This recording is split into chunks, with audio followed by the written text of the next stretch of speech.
Tech Sounds presenta Con su permiso.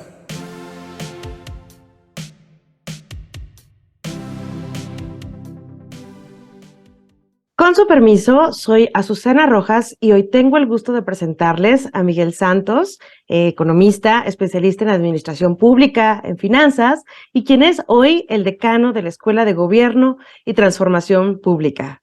Está con nosotros también Carlos Elizondo y hoy le mandamos un saludo a Beata Boina, quien no podrá acompañarnos, pero seguro nos estará escuchando.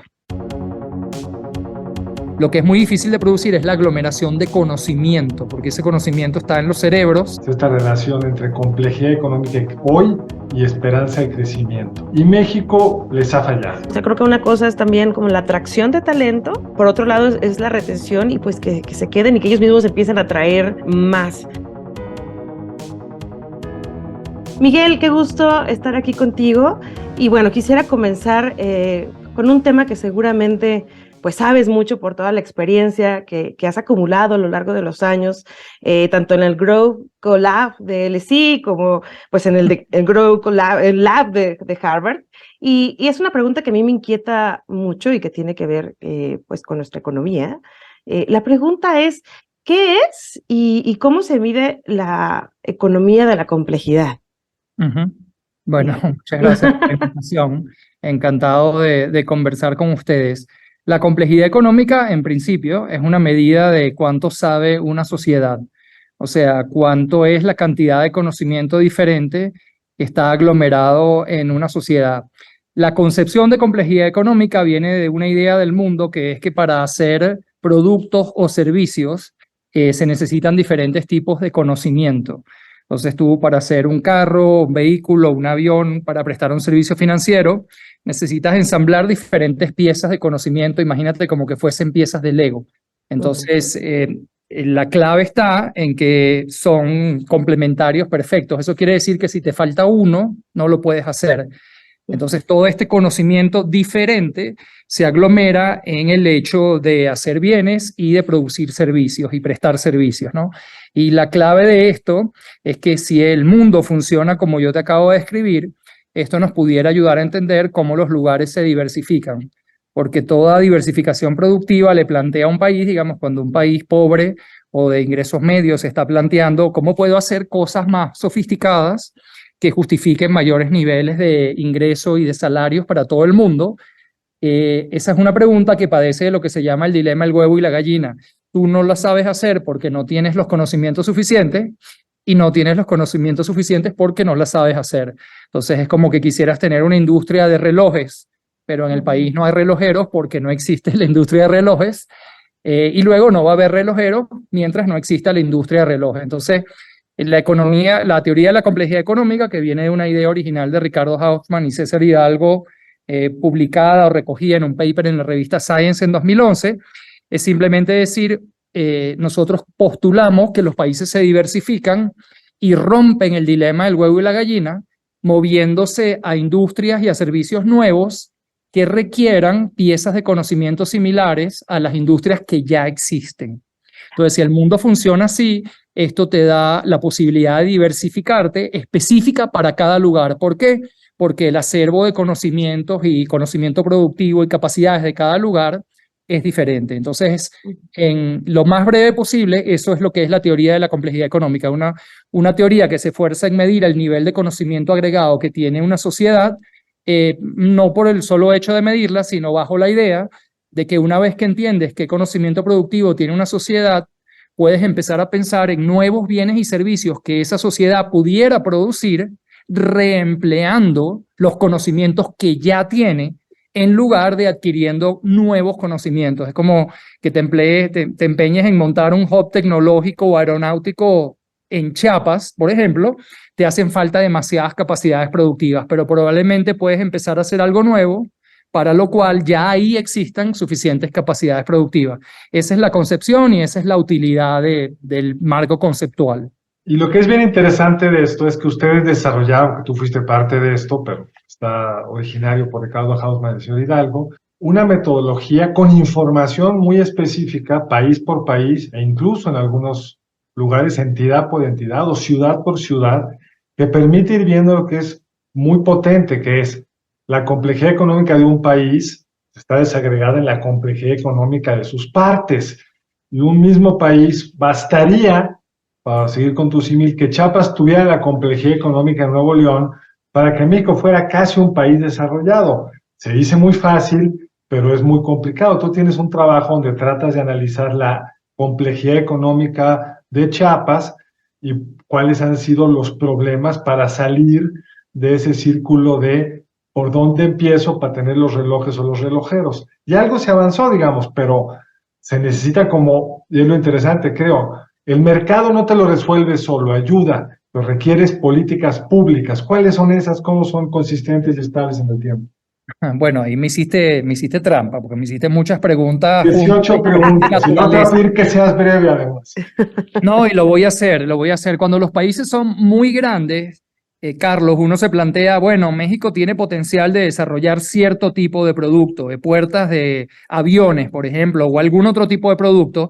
Y entonces, si tú llegaras a la conclusión de que México tiene el potencial de desarrollar esta industria, en un país tan grande como México, la pregunta que sigue es, ajá, pero ¿México en dónde?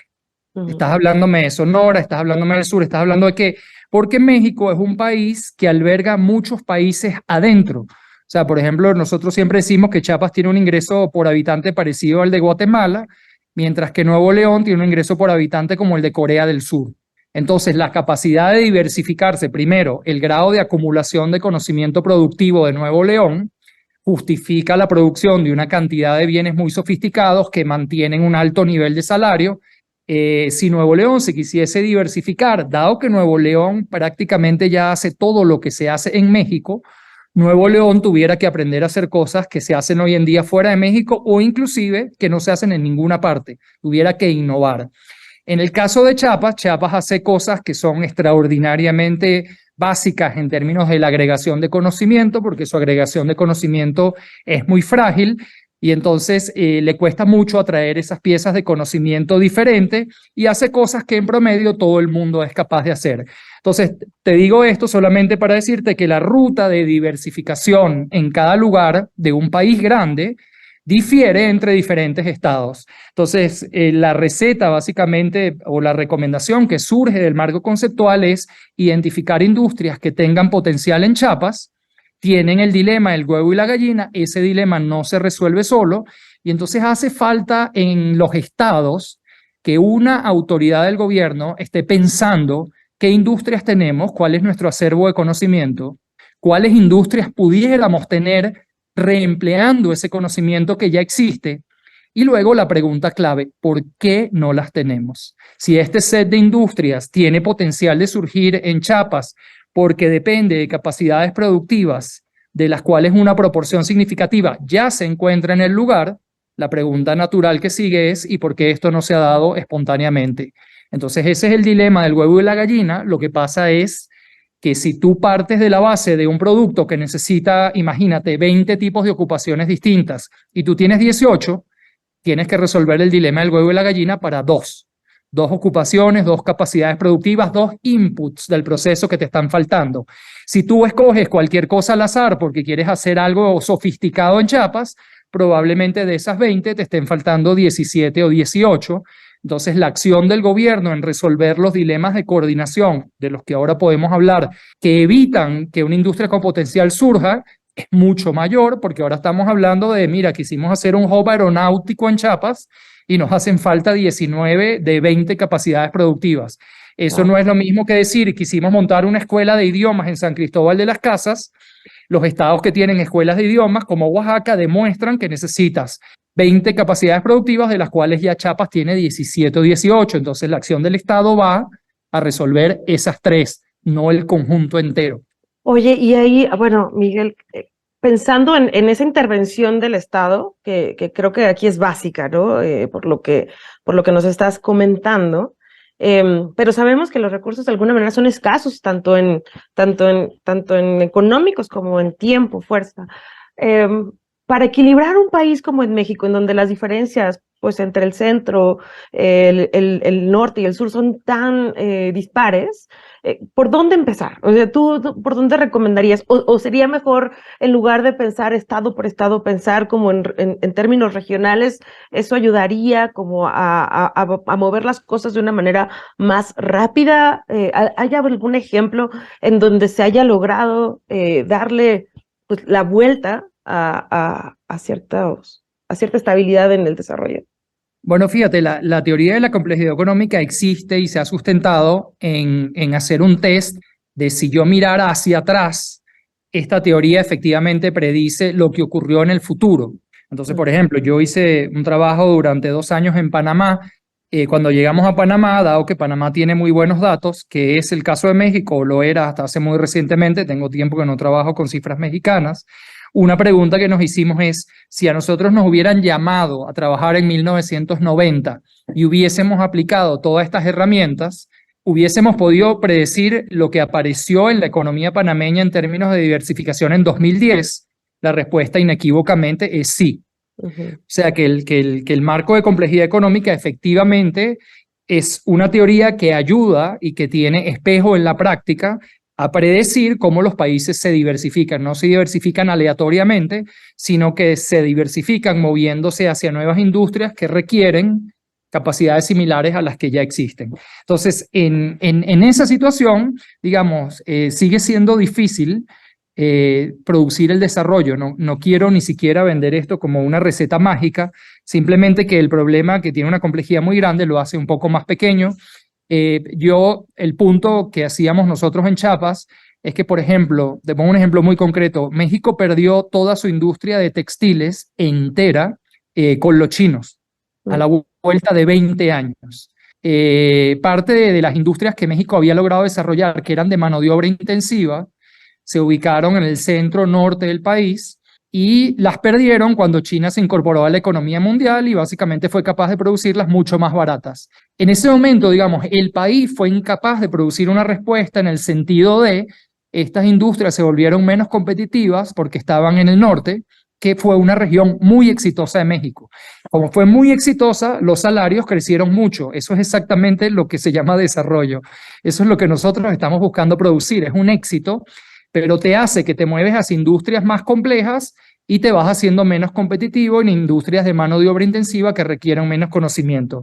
México como país ha podido aprovechar y algunas de esas industrias de mano de obra intensiva que perdieron su mercado por estar ubicadas en el norte, hubieran sido perfectamente posible reubicarlas en el sur.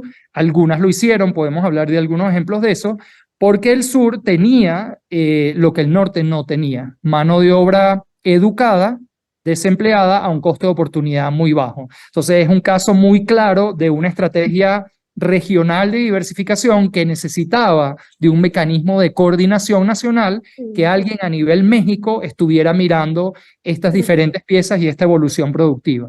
Lo interesante es que parte de eso se movió al sur, pero más al sur. Se fue a El Salvador, se fue a Honduras, y fue porque hicieron acciones concretas esos gobiernos o porque en Chiapas hay piezas que faltan, mientras que en Salvador ya estaban y se pudieron, digamos, acoger esas industrias. ¿Qué tanto una región como Chiapas tiene piezas faltantes, así digamos, universal? No sé, me imagino, una buena conectividad con el sur. A lo mejor es más fácil mover productos de El Salvador a Houston que de Tuxtla, y eso resolvería una pieza para muchos posibles actividades económicas. ¿Qué tanto podríamos ahí hacer algo?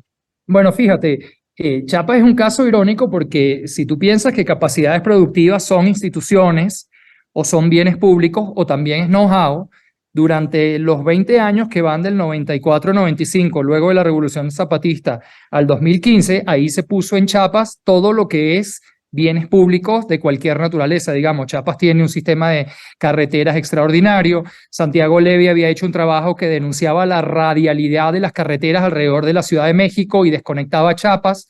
Recomendó hacia finales de los 90 una serie de inversiones que se hicieron, de manera que Chiapas, estando lejos, tiene una conectividad por carretera muy buena, tiene un puerto, tiene 3 aeropuertos comerciales. Entonces, si tú piensas que estas son piezas de las que yo estaba hablando, que te pueden hacer falta o no, el Estado ciertamente a ciegas de si estaba beneficiando a alguna industria, proveyó todas las piezas posibles con una inversión extraordinaria de recursos. Lo que no se hizo nunca es al buscar compañías que estuvieran perdiendo capacidad competitiva en el norte y decirles qué necesitas para venir a Chiapas. En Chiapas hay un ejemplo que nosotros hemos resaltado mucho, que es el de Arneses Yasaki.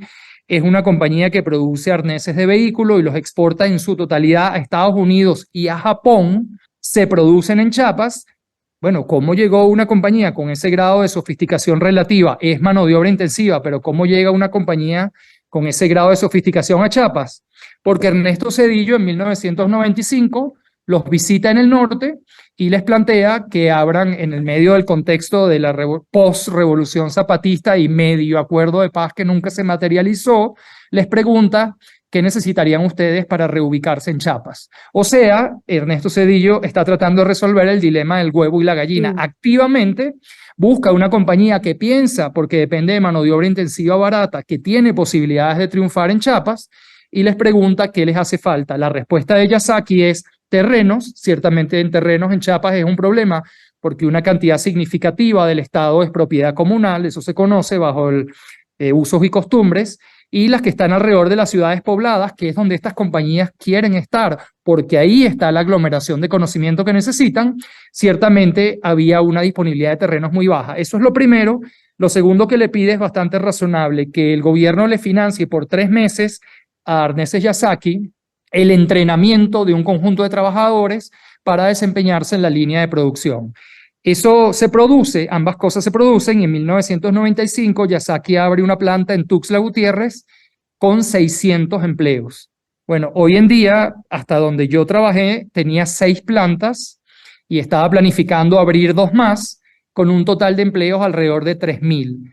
A propósito de lo de los recursos que decía Azucena, ¿cuánto costó esto? Muy poco. Esto costó muy poco.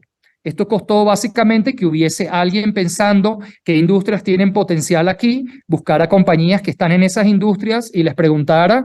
Y esto es un mecanismo de revelación de información. Si tú no haces esto, tú sigues proveyendo bienes y capacidades y no sabes si van a venir la compañía. Es como una fiesta en donde no llega gente y tú sigues, entonces tú pones el whisky, la comida, los mariachi y dices, uy, sigue sin llegar la gente. Claro, porque nadie hizo el trabajo de resolver el dilema del huevo y la gallina. Probablemente ellos necesitaban que hubiera otras firmas ahí para estar o ciertos inputs. Ese es un caso muy exitoso que en una cosa que se me hace extraordinariamente increíble, no se hizo más. Entonces, probablemente en El Salvador o en estos países que tú dices, es el caso de Costa Rica extraordinario, haya habido alguien en el gobierno diciendo que industrias tienen potencial aquí, vamos a buscar compañías en esas industrias que hayan invertido en América Latina, pero no aquí, vamos a buscarlas y vamos a preguntarles qué necesitan y luego evaluamos qué tan costo-beneficio puede haber, qué tan caro puede ser. Muchas veces no necesitas de grandes inversiones. En el caso de México, muchas de las grandes puertos, aeropuertos, carreteras, puentes están hechas. Lo que necesitas es la inteligencia de montar esto junto, que alguien esté pensando en esto, en esas dimensiones. Y es como también me imagino la inteligencia o esta coordinación para crear pues, conjuntos o clústeres productivos en donde también los trabajadores pues se sientan motivados a estar ahí y permanecer, ¿no? O sea, creo que una cosa es también como la atracción de talento, por otro lado es la retención y pues que se queden y que ellos mismos empiecen a atraer más. Yo estaba viendo que pues, en México somos como en lo que somos, en lo que exportamos más o en lo que hemos sido más productivos, es por un lado toda esta parte de los automóviles, las partes automóviles, un poquito como lo que mencionabas. Por otro lado, pues está el petróleo, que había sido el top de lo que exportábamos, o ya no lo es tanto. Y por otro lado están, pues, un sector que no sé cómo lo ves tú en términos de innovación, o qué podríamos hacer, que es todo el tema agropecuario, ¿no? El tema de las frutas, de los vegetales, de los jitomates, pues que tenemos, digamos, ciertos beneficios para eso. No obstante, no sé si estés enterado, pero había una entidad que se llama Financiera Rural que dotaba de créditos a los productores. Ahorita esa Financiera Rural pues ya no va a existir. Pero me pregunto qué va a pasar con este sector. O sea, ¿qué podríamos hacer para que este sector, que está pues muy desarrollado en estados del sur, le aportara algo a México y le aportara algo a este ecosistema de producción y de innovación y de complejidad. Sí, bueno, cuando uno mira México, la diversificación de las exportaciones es extraordinaria. Estamos hablando de carros, de partes de vehículos, pero también estamos hablando de monitores, proyectores, equipos eléctricos, teléfonos, computadoras, instrumentos médicos. México realmente ha sido muy exitoso. Tú estás planteando qué pasa si miramos eso a Chiapas y efectivamente, bueno, Chiapas, Oaxaca, Guerrero, la mayoría de sus exportaciones son bienes agrícolas. De nuevo, porque esos bienes agrícolas requieren de una cantidad de aglomeración de conocimiento relativamente baja que ya existe, pero por eso mismo es una actividad de poco valor agregado que sostiene sueldos bajos. Entonces, de todas maneras, en esas actividades hay un conocimiento y ese conocimiento pudiera ser reempleado en cosas de mayor valor agregado. Pero alguien se tiene que estar planteando ese conocimiento que han desarrollado estos lugares en materia agrícola, para qué otras cosas puede ser reutilizado y por qué eso no ha ocurrido de manera inmediata. Yo creo que el mapa va a ser pasar de agricultura a algo más sofisticado que agricultura, que todavía depende de agricultura.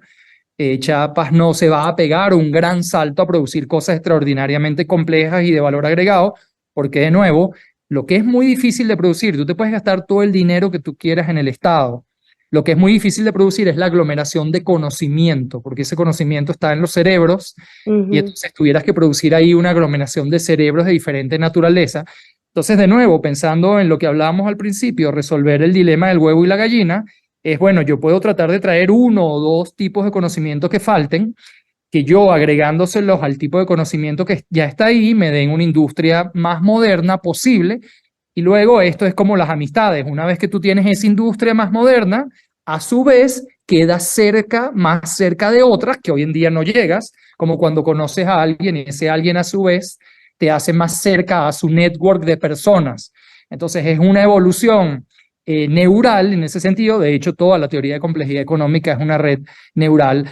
La pregunta que es obvia es si esto es así y tiene tanto potencial, yo estoy seguro que lo tiene, está probado empíricamente. ¿Por qué no pasa? Y un poco ahí también nuestra experiencia en Chiapas es que una cosa es que tú le digas a un gobernador que ponga escuelas y le des el presupuesto. Si tú le das el presupuesto y él efectivamente lo aplica a lo que pidió el presupuesto, tú me das el dinero para hacer un puente y yo hago un puente. Eso lo puedo hacer, puedo cortar la cinta, me puedo tomar la foto, salir al periódico. Tú me das el dinero para que yo haga una escuela, yo monto la escuela. Digamos, el conocimiento necesario para ir de la dotación a la provisión es muy pequeño. Ahora, si yo te digo, mira, vamos a montar una agencia productiva en Chiapas que se empiece a preguntar por qué las cosas que tienen potencial aquí, primero, ¿cuáles son? Segundo, ¿por qué no se han dado? Tercero, vamos a empezar a contactar compañías fuera de Chiapas o fuera de México para ver por qué no han venido aquí. Cuando nos lo digan, vamos a tratar de resolver esa provisión y buscarlas de nuevo. ¿Por qué los gobiernos no hacen esto? Bueno, porque los gobernadores aquí en México están elegidos, es una explicación, para pedidos muy breves. Esto que yo te acabo de decir no tiene resultados concretos. Puede ser que tome unos años de ejercicio, montar los bienes que hagan falta, convencer a las compañías para que vengan, etcétera.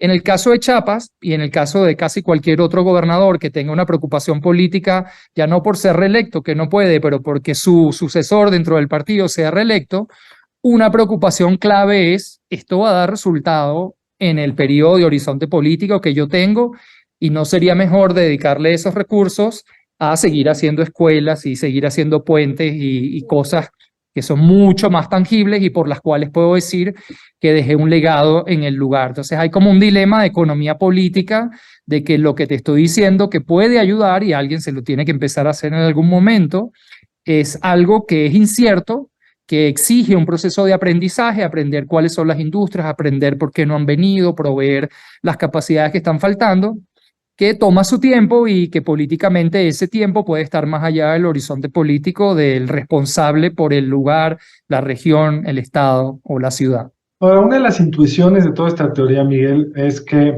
o incluso está validado empíricamente, es que los países que son más complejos hoy, como están más cerca de otras redes neurales, podrán ser seguramente los que crecen más hacia adelante. Tienen por ahí en alguno de los trabajos en el pasado es esta relación entre complejidad económica hoy y esperanza de crecimiento. Y México les ha fallado. Tiene un nivel de complejidad alta y uno hubiera supuesto un mejor crecimiento del que tuvo. No hay un problema, puede haber varios problemas, pero un problema sería que estamos midiendo mal la complejidad económica. En México es cierto que exporta muchos coches, pero importan muchos insumos y a lo mejor la verdadera complejidad económica es otra cosa. O puede ser algo distinto, puede ser que esa complejidad económica no baja a Chiapas, porque si uno ve el crecimiento de Nuevo León, pues sí crece como se esperaba que tendría que crecer el país. Y eso yo creo que es una de las claves para poder destrabar este mediocre crecimiento en el que estábamos antes de esta administración, porque ahora ni eso tenemos. No, a ver, no te quiero saltar a la respuesta a lo que me estás preguntando, porque lo que me estás preguntando es un rompecabezas exactamente en los términos en los que tú los has planteado. Yo creo que si tú miras México en 1990 y miras México hoy en día, la transformación productiva es evidente. A México le pasó algo raro cuando hablas de crecimiento, porque crecimiento es la tasa, que es que se diversificó del petróleo antes de que empezara el boom de petróleo más sostenido de la historia de la industria petrolera. Ojo, México seguía teniendo su industria petrolera. Si solo hubiera tenido eso, hubiese crecido mucho más en términos de crecimiento como número, porque digamos, al ser los precios tan altos, había inversiones más altas, tú hubieras podido hacer más barriles. México, antes de que eso ocurriera, produjo una diversificación productiva fenomenal que ha tenido un impacto en el ingreso por habitante de México muy impresionante. Lo que sucede es que dentro de México ese ingreso por habitante está distribuido de una manera extraordinariamente desigual. Y esto tiene que ver por dónde están puestas las capacidades productivas y no se ha hecho ningún esfuerzo por pensar inteligentemente en cómo ayudar a que se aglomeren más capacidades productivas en los lugares en donde eso no ocurrió de manera natural. Entonces ahí viene la hipótesis de los dos Méxicos, que vienen conjuntos. Tienes dentro de México un sector formal muy productivo y un sector formal extraordinariamente improductivo y estancado, y no se ha hecho nada que permita a un sector incorporarse más en el otro.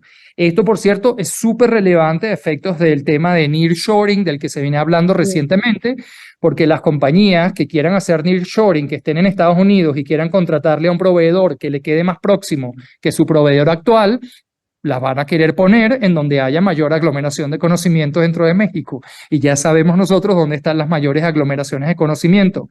Entonces alguien tiene que estar pensando en cómo esto pasa y México se beneficia sin que se abra una brecha demasiado grande. Tú en la pregunta has hecho un planteamiento que también es importante reconocer, que es, tú me dices que México exporta vehículos. Entonces los vehículos tienen una complejidad económica, pero México en realidad lo que hace es traer todas las partes de esos vehículos y ensamblarlas aquí, y de repente eso requiere un grado de sofisticación del conocimiento que es muy inferior a un país que efectivamente hace el vehículo. Entonces, tú lo que estás diciendo es, bueno, haría falta descomponer los tramos de producción de un vehículo y ver cuáles partes tiene México de esa cadena, porque la hipótesis que tú tienes, y creo que en algunas industrias es muy cierta, es tenemos aquí en México las partes menos complejas de esa cadena y las partes que implican más know-how y más conocimiento sofisticado que pudiera ser reempleado. Al tú decir, hago y exporto vehículos, crees que las tienes, pero puede ser que no las tengas. Digamos, hay maneras de corregir por esto en los datos, pero las correcciones son imperfectas. Lo primero es que sin corregir por esto, la complejidad económica como está hoy en día ayuda a explicar la diversificación futura. Aún en ese caso, tú tienes un punto. ¿No será que está la complejidad de México sobredimensionada por este hecho? Una cosa que tú puedes hacer es restar las importaciones antes de calcular la complejidad y te quedas con el producto neto. Eso tiene muchos defectos, porque, entre otras cosas, en Panamá, por ejemplo, se importan muchos medicamentos que tú reexportas reempaquetados. Entonces, al tú aplicar el neto, eso desaparece. Desaparece y tú dices, wow, ahora sí me voy a quedar con lo que quiero medir efectivamente. Pero a veces, al tú eliminar dos códigos industriales que igual son muy gruesos, estás matando exports y imports de productos completamente diferentes. Entonces, estás subestimando el grado de conocimiento que hay.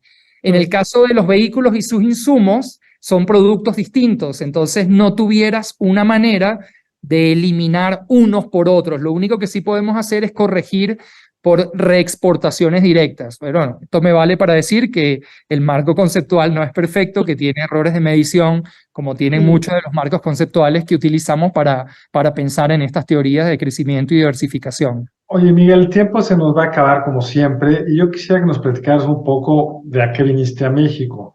Acabas de llegar como director de la Escuela de Gobierno y traes pues todo este conocimiento económico, toda una experiencia académica previa. ¿Cómo te estás imaginando la escuela? ¿Cuáles son sus competencias y conocimientos actuales que nos permiten imaginarnos qué estaremos haciendo hacia adelante? Sí, en la misma manera de verlo de la teoría de la complejidad, yo creo que aquí ya hay muchas capacidades, hay muchas piezas del Lego. Yo vine porque creo que puedo traer una pieza del Lego diferente que nos ayude a ensamblar algo que es distinto y más valioso de lo que ya existe. Esa es exactamente la razón por la que vine, muy alineada con la teoría de la complejidad. Yo vengo de trabajar 8 años en el laboratorio de crecimiento de la Escuela Kennedy de Gobierno de Harvard, después trabajé 2 años en la Escuela de Políticas Públicas de London School of Economics. Mi motivación personal, antes de pasar de hablar de la escuela, es que estas son instituciones hechas para preservar una reputación que se generó hace algún tiempo. Y de repente ya aprendí bastante de preservar y es hora de crear algo nuevo, y eso es lo que me motivó a venir aquí. Y luego yo creo que tengo un conocimiento que, puesto conjuntamente, de nuevo, bienes complementarios con cosas que ya existen aquí, nos pueden ayudar a tener una escuela mejor. Yo tengo la convicción de que en el TEC de Monterrey puede estar la mejor escuela para aprender políticas públicas en español del mundo.